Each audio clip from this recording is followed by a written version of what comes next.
बिस्मिल्लाहिर्रहमानिर्रहीम। अस्सलाम वालेकुम। अल्लाह ताला आप सबके लिए हमारे लिए आसानियाँ पैदा करे, आमीन सुम्मा आमीन। आज मैं लेके आई हूँ बहुत ही मज़ेदार से ईद पे बनने वाली बहुत स्पेशल सी रेसिपी है और ये मैं बना रही हूँ शीर खुरमा। बहुत ज़बरदस्त बहुत मज़ेदार सी ये रेसिपी है और ईद के दस्तरखान पे बहुत कुछ हम बनाते हैं, लेकिन ईद के दिन का आगाज़ जो है वो सवैयों से ही होता है और सवैयों को बगैर ईद की रौनक जो है वो अच्छी नहीं लगती। इसलिए ईद के मौके पर सवैयाँ ज़रूर बनाएं और अपने दस्तरखान को खुशनुमा बनाएं और रौनक बनाएं। इस तरीके से शीर खुरमा को बनाएंगे तो ये बहुत ही यमी बनेगा और बहुत मज़ेदार, सबको पसंद भी बहुत ही आएगा। इस तरीके से आप बनाकर डेकोरेट करें और शीर खुरमा जो है वो बहुत ज़बरदस्त बनेगा। तो वीडियो को आपने स्किप नहीं करना, लास्ट तक देखना है। और अगर आप मेरे चैनल पे न्यू हैं तो काइंडली आपसे रिक्वेस्ट है कि मेरे चैनल का विज़िट करें और मेरे चैनल को सब्सक्राइब करें बेल आइकन के साथ, ताकि आप तक न्यू वीडियोस पहुंच सकें। यहाँ पे 1 लीटर मैंने दूध ले लिया है। ये दूध जो है फ्रेश दूध है और ये फुल फैटी दूध है।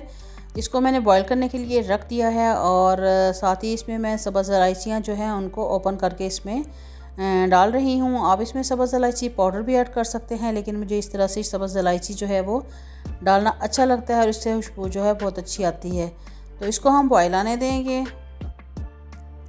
और यहाँ पर मैंने 1 चम्मच देसी घी ले लिया है और इसके अंदर मैं कुछ मेवाजात डालकर फ्राई कर रही हूँ। यहाँ पे मैंने छुहारे लिए हैं। छुहारों को मैंने लंबाई में कट कर लिया था और इनको हल्का सा फ्राई करूँगी। और इसके बाद इसमें मैं बाकी मेवाजात जिनमें मैंने बादाम, पिस्ता और काजू लिए हैं और उनको मोटा मोटा कट कर लिया था, इसको भी डाल दूँगी और इनको हल्का सा फ्राई करूँगी। बहुत ज़्यादा फ्राई नहीं करना, बस 1 से 1.5 मिनट के लिए हम इसको फ्राई करेंगे। इस तरह से फ्राई किए हुए मेवाजात जो है हम डालते हैं तो बहुत मज़ेदार सा हमारा शीर खुरमा रेडी होता है। तो यहाँ पे हमारे मेवे जो हैं वो फ्राई हो गए हैं। तो अब इनको हम इस उबलते हुए दूध में डाल देते हैं, लेकिन हम सारे मेवाजात नहीं डालेंगे, थोड़ा बचा के रखेंगे। और ये क्यों बचा के रखेंगे ये आप आगे चल के देखें। तो यहाँ पे इसको बॉयल आने देंगे और इसको कुक होने देंगे। मीडियम फ्लेम पे हम इसको कुक कर रहे हैं, हाई फ्लेम पे हमने इसको कुक नहीं करना, वरना दूध बहुत जल्दी जो है वो श्रिंक हो जाएगा, खुश्क हो जाएगा।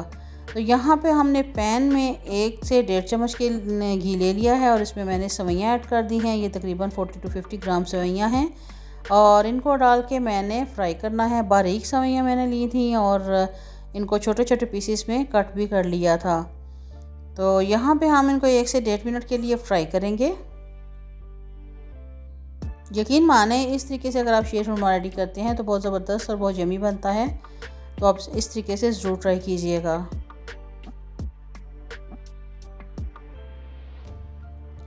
बस यहाँ पे हमारी सवैयाँ जो हैं वो फ्राई हो गई हैं, तो इनको हम उबलते हुए दूध में ऐड कर देते हैं। अब इसको हम ऐड करने के बाद कुक होने देंगे और बॉयल आने देंगे मीडियम फ्लेम पे और चम्मच को हिलाते रहेंगे। इसको हमने बहुत ज़्यादा थिक नहीं करना, बस इतना करना है कि दूध हमारा जो है वो पतला ना रहे बल्कि सवैयों के साथ मिक्स हो जाए। बहुत ज़्यादा थिक करेंगे तो जब ये खुश्क हो जाती हैं, जब हम इसको सेट करते हैं और खुश्क हो जाती हैं तो उसके बाद सवैयाँ जो हैं वो दूध अपने अंदर एब्सॉर्ब कर लेती हैं, तो फिर ज़्यादा थिक हो जाता है हमारा शीर खुरमा। हाफ़ कप इसमें मैंने चीनी का डाल दिया है और इसको हम डाल के पका लेते हैं। चीनी आप अपने टेस्ट के अकॉर्डिंग कम या ज़्यादा भी कर सकते हैं। कुछ लोगों को बहुत ज़्यादा मीठा पसंद होता है और कुछ जो है वो नॉर्मल खाते हैं, तो मैंने नॉर्मल के हिसाब से ये इतनी चीनी इसमें ऐड की है।